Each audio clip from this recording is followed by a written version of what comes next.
Some coaches ask me, why wouldn't I sell a program for $49.99, build a huge clientele, make a lot of money from monthly recurring revenue, and live my best life that way?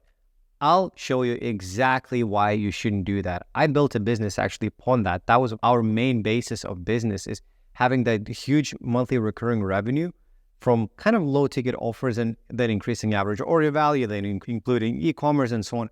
But then it becomes such a big business in itself, because you have to hire a customer support team, then you have to look into logistics, then you have to do so many things because there's payment processing issues and so on and so forth. And we actually needed a 30 plus people team to actually run this business afterwards. So we grew it to a point where it did like mid 7 figures, and it's just such a hassle to run this kind of business. And there's a point, then there's a burnout, and people don't really buy. And I'll show you exactly what I'm talking about. Let's jump into my screen. Okay, so we have $49.99 product, average order. This is average order value. So this is the number of clients you get per month, your ad spend, your churn rate. So churn rate meaning how many people you lose every single month, your total revenue, your profit, and total clients that you have. So month one, let's say you spend $2,000 per month on ads. For some of you, that may be a lot. For some, it might not be a lot, but we have that. Then let's say you get 40 clients, which will make you break even. And I'm not 100% sure you're going to be able to achieve that with $50. But let's say you're breaking even on the first month. Second month, you're going to make some profit. So we lose 20% of our clients because it's probably a program that's not going to deliver the best results. And that's pretty much industry average for this kind of business, 20%, around that number. Then you have total revenue, $3,599. And you can see every month we're growing like $1,000 additional dollars, pretty much, until we reach about like 5,900, and then it's like 400, 300. And as you can see, look, we're a 1 year in and we're only making $7,311 in profit. And we have 186 clients, which dealing with 186 clients is really annoying in itself, especially if you're doing group coaching or anything like that. With this number, you won't even be able to do group coaching because there's just too many people on the program. And then when you get to year 2, you're still at around $8,000. You've reached the cap, and you're spending, like, this is considering you're spending $2,000 every month and your cost per acquisition doesn't change. You're stuck at this number for like forever at this point. Like reaching 10K per month is close to impossible unless you're going to scale your ads. What scaling your ads means is you increase the daily ad spend. What happens then is your cost per acquisition also increases, meaning your profits drop, that you're losing money on the first purchase. Then that's when you think about, how do I increase average order value? So instead of $49.99, you have to try to make it $60 or $70 or $100 and so on. So as you can see, this is not extremely scalable. Then if you have like 10% churn rate, well, okay, you're going to reach $10,000 profit, not revenue, profit month 9. I would argue you won't achieve that, because having 245 clients, you're not going to be able to achieve the best results. That's why you won't be able to have 10% churn rate.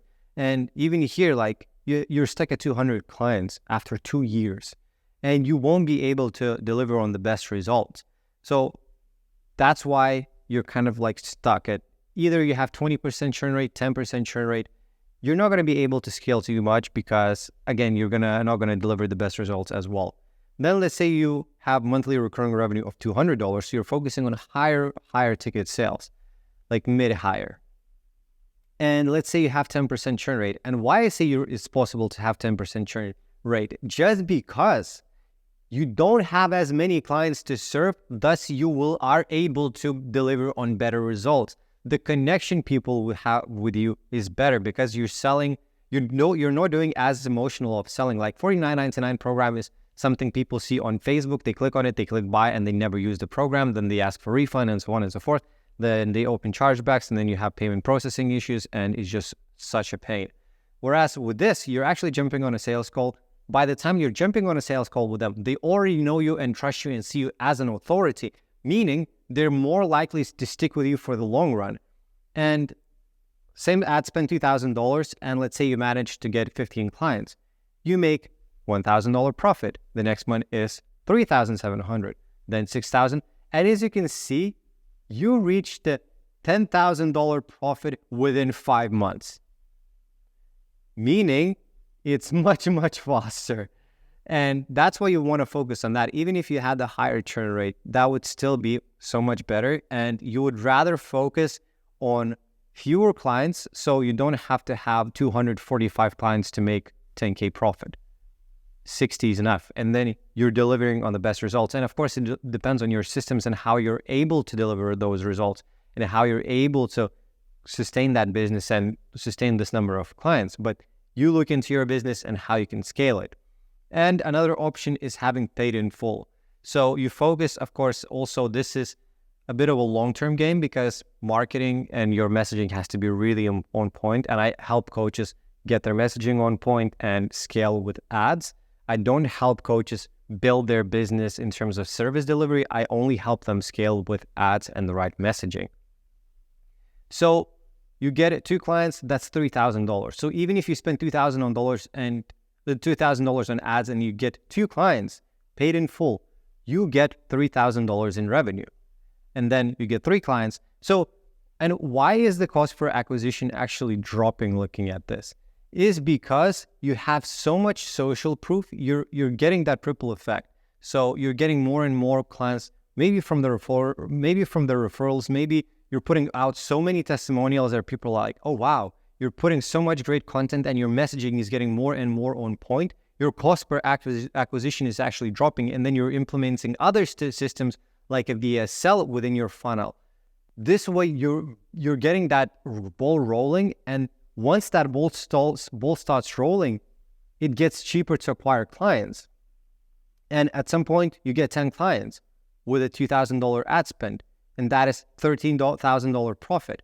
So it really depends on the system that you build. But that's why I'm saying you have to focus on higher ticket programs, because even if it's $200 recurring revenue and they stay with you for 10 months, it's still $2,000.